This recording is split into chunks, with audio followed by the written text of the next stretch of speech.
Social media पर आप सभी के चहेते पर आप सबसे एक वादा लेते हुए कि अपने तीर्थों की चलती सुरक्षा के लिए हम हर समय तैयार रहेंगे, समर्पित रहेंगे। इसी भावना के साथ सादर जयजयत करते हैं आज की शुरुआत आपके पास।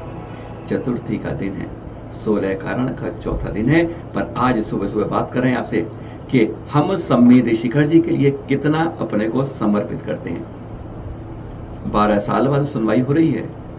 कल दूसरा सप्ताह बुध बृहस्पति का खत्म हुआ।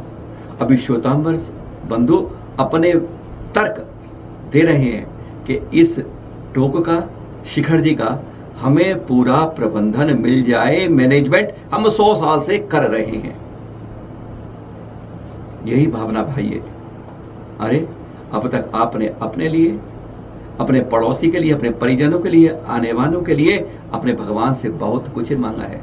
कहते हैं उन पुण्य वरुणाओं के लिए आप हर रोज मंदिर जाते हैं। कम से कम अब एक सप्ताह 10 दिन तो उस लिए मंदिर जाएं, हाथ जोड़कर निवेदन के साथ कि हमारा अनादि निधन तीर्थ जिस तरह से प्राचीन परंपरा में जिस रूप में रहा है उसी रूप में ही वह वर्तमान में आने वाले समय में रह पाए। भावना भाई, माला जपें श्री सम्मेद शिखर जी पर, नाम गुने, गुण गणे सम्मेद शिखर जी के बारे में अर्घ्य चढ़ाएं। और हम तो सारे संतों से अपील करेंगे, एक बार आह्वान करें पूरे समाज के लिए कि क्या हम सम्मेद शिखर जी के लिए घर बैठे अपने मंदिर में बैठकर क्या कर सकते हैं। अगर हम कहें धन के रूप में, आप तीर्थ क्षेत्र कमेटी का सहयोग कर सकते हैं, क्योंकि हम सोचते हैं तीर्थ वहां जाते हैं, हम धर्मशालाओं कोटियों में देके तीर्थ के लिए बहुत काम कर देते हैं। वास्तव में कुछ नहीं होता, एक पैसा नहीं होता जो कोटियों धर्मशाला में आता है। आज वक्त है कि हम अपने तन के रूप में, मन के रूप में, वचन के रूप में अपने सम्मेद शिखर लिए कृत संकल्प हो जाइए। विवाद का अंतिम फैसला सुप्रीम कोर्ट में अब आने को तैयार है। कल तेज खत्म हुई है, अब लगातार फिर, यानी इसमें 1-2 घंटे नहीं होती है, लगातार डबल बेंच सुबह से लेकर शाम तक वह सुनती है, अपनी तर्क रखती है। कल्याण जी आनंद ट्रस्ट के बारे में कई सवाल जो पूछे, विवाद चल रहा है, अपनी बात रखी जा रही है। और इसके बाद अब वक्त आ रहा है जब दिगंबर संप्रदाय अपनी बात को, उनके बारे में अपने दलीलें प्रस्तुत करेगा। ध्यान रखिएगा, अब जो डेट आ रही है वह 28 और 29 अगस्त को आगे सुनवाई जारी होगी। 12 साल बाद अब नॉन स्टॉप सुनवाई चल रही है अदालत में। पर हम सबको भावना मानी है, हर मंदिर के अंदर अपने जहां बैठते हैं हमें श्री सम्मेद शिखर जी, श्री सम्मेद शिखर जी, श्री मर्दर जी की भावना मानी है कि हमारा तीर्थ उसी रूप में रहे जिस रूप में है अनादि निधन रूप से रहा है। क्योंकि बदलने की कोशिशें कई बार ऐसी हो जाती हैं जैसा शिरपुर में हम बेहाल होके देख रहे हैं। आपको दिखा रहे हैं तेलंगाना के हैदराबाद के पास से चलती है तो कुलचारम तीर्थ के बारे में बहुत कम लोगों ने इसको जाना था। हम जिन्होंने इसको तब पहचाना जब आचार्य श्री प्रसन्न सागर जी श्री सम्मेद शिखर से उद्गव होते हुए यहाँ पर वर्तमान में चतुर्मास कर रहे हैं। विघ्न हरने वाले ऐसे हमारे खड़गासन पारस प्रभु की प्रतिमा एक अद्भुत अलग रूप में ही है, जो अलग रूप से आकर्षित करती है। यह दर्शन करा रहे हैं आपको उस तीर्थ के। क्योंकि आज वक्त यह है कि हम हर बार आपसे कहते हैं, हर संत से कहते हैं, हाथ जोड़कर कहते हैं, विद्वान से कहते हैं कि जब भी बात करो तो तीर्थों के संरक्षण की करो। हमने यह तक कहा जिसको आचार्य श्री प्रसन्न सागर जी ने दोहराया। नमन करेंगे आपको बार बार, क्योंकि जब भी आपसे मिलते हैं कई चर्चाएं अलग रूप में होती हैं। जब भी मिले हैं उन्होंने बताया कि हमें तीर्थों के बारे में, और वास्तव में सही बात है, अगर किसी धर्म की या तीर्थ की सुरक्षा करनी है तो हमारे मुनि संत ही करते हैं। हम लोग तो केवल उसकी सुरक्षा के लिए, संरक्षण के लिए ही कोशिशें कर सकते हैं। ऐसा कोई तीर्थ नहीं जिसकी सुरक्षा के लिए मुनि संत ही नहीं आगे आए हों। उन्होंने काया पलट दी थी सम्मेद शिखर जी की, उद्गांव का रूप बदला है। कभी जाकर देखिएगा, अब कुलचारम की बात ही है। और उन्होंने क्या कहा, यह जो उन्होंने कहा, यह उन्होंने सांध्य महालक्ष्मी चैनल में कहा, पर यह सब आप सब के लिए कहा गया।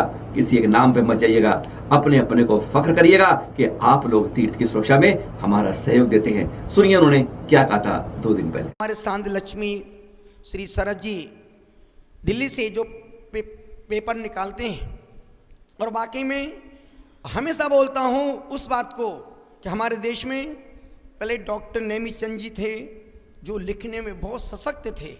कोई भी विषय हो साधु हो, संत हो, आचार हो, लिखने में कभी पीछे नहीं हटते थे, किसी को नहीं छोड़ते थे और बेबाक 2 टूक शब्द लिखते थे।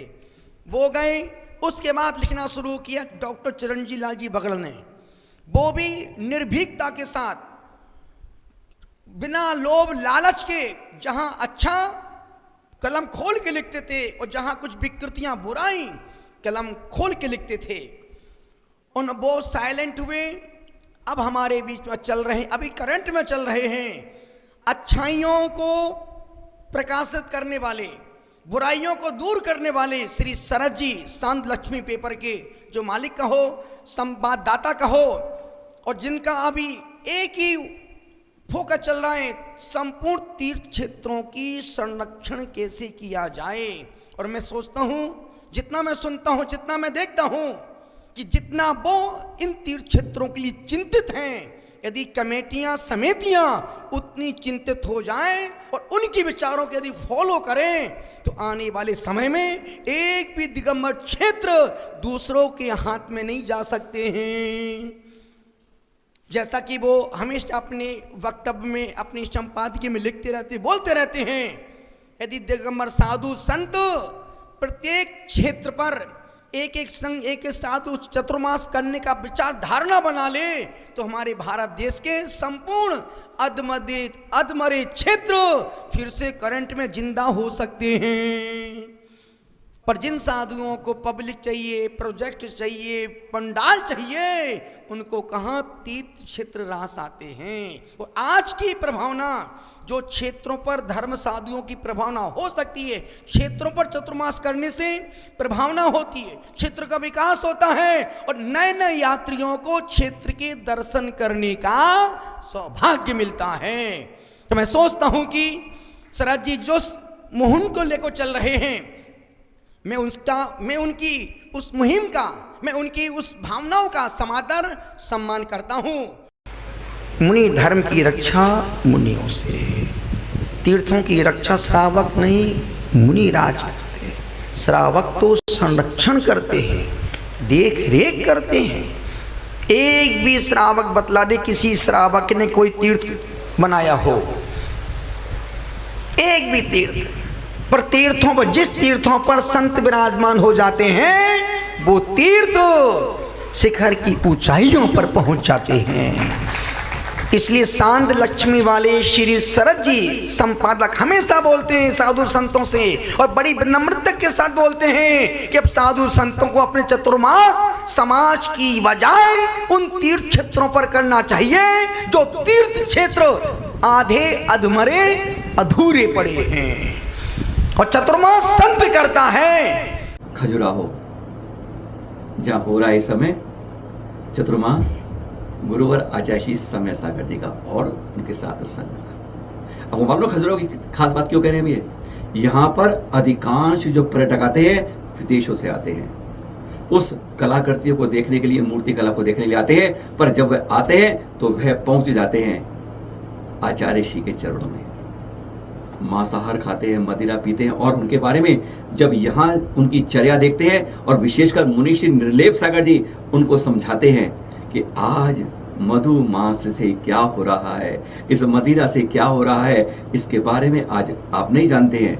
आज जो हमारी ये प्रकृति जो चोट करती है ना, वह सब एक कारण मांस के कारण ही है। आज जल का जितना दुरुपयोग मांस के कारण बनने में होता है, उतने की आप कल्पना नहीं कर सकते हैं। और देख रहे हैं किस तरीके से वो विदेशी समझाते हैं, विदेशी मानते हैं, और कहा जाता है कि यहाँ ना कुछ उनका हृदय में परिवर्तन हो ही जाता है।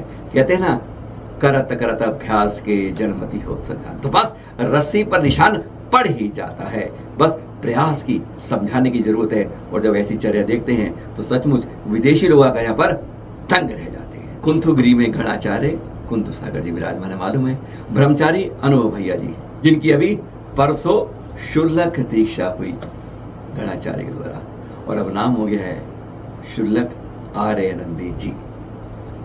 इस रास्ते बढ़ने के लिए बहुत ज्यादा कहते हैं अंदर पुण्य कर्मों का अर्जन चाहिए, संचय चाहिए। हम और आप तो बस देखते रह जाते हैं, नमन कर पाते हैं, बस उससे आगे बढ़ने का प्रयास नहीं कर पाते हैं, पर जो ऐसे करते हैं वे सौभाग्यशाली होते हैं। इस जीवन को ही चरितार्थ कर देते हैं। जो चतुर्थ काल में है, क्यों पंचम काल में, कम से कम बीज तो आज बोझ दे, फल जरूर मिलेगा। यह तो आप जानते ही हैं। वर्तमान में जिन शासन जिनका चल रहा है 24वें तीर्थंकर महावीर स्वामी का ये 2550वां निर्वाण महोत्सव वर्ष चल रहा है। 28वां जन्म कल्याणक वर्ष और 27वां निर्वाण वर्ष पारस प्रभु का कब चला गया पता ही नहीं चला। देख लीजिए, ऐसी आज हालत है हमारी। पर हाँ, इसके लिए 7 अगस्त को महाराष्ट्र के कैबिनेट मंत्री मंगल प्रसाद लोढ़ा जी, इनके सानिध्य में एक मीटिंग हुई कि इस महोत्सव वर्ष के लिए एक विशाल रूप में महाराष्ट्र के 36 जिलों के 1.5 करोड़ बच्चों के बीच में, जो कक्षा 5 से लेकर कक्षा 10 तक है, उन सबके बीच में एक व्यापक रूप में राज्य स्तर पर एक निबंध प्रतियोगिता की जाएगी, जिसमें प्रथम पुरस्कार 5,55,000 रुपए का, द्वितीय पुरस्कार 2,22,000 रुपए का तथा 36 पुरस्कार 11,111 रुपए के रखे जाएंगे। अब महाराष्ट्र सरकार इस बारे में अपनी कमर कस ली है और इसकी शीघ्र ही घोषणा होने वाली है। आपसे आज ही शाम को बात करेंगे गोलाकोट के बारे में। ऐसा तीर्थ जो हमारे मुनि पुंग सागर जी ने ऐसा बनाया, पर आज वहां पर ऐसा कलंकित कर दिया है यात्रियों को, से इस तरह की मार पिटाई हुई है जिसको सोचकर आप हैरान हो जाएंगे जब उसकी पूरी स्टोरी चैनल महालक्ष्मी आपके अभी तक आपने देखा है आधे अधूरे बातें, पिटने वालों से, देखने वालों से, पिटे जो गलती से जो है पुजारी और ट्रस्टी, सबसे बात करेंगे और आपके सामने दूध का दूध और पानी का पानी करेंगे। अगर ऐसा हमारे तीर्थों पर होता है तो समझ लीजिए कहीं ना कहीं हमारी बहुत बड़ी कमजोरी है। तुरंत एक्शन जरूरी है। सादर जय।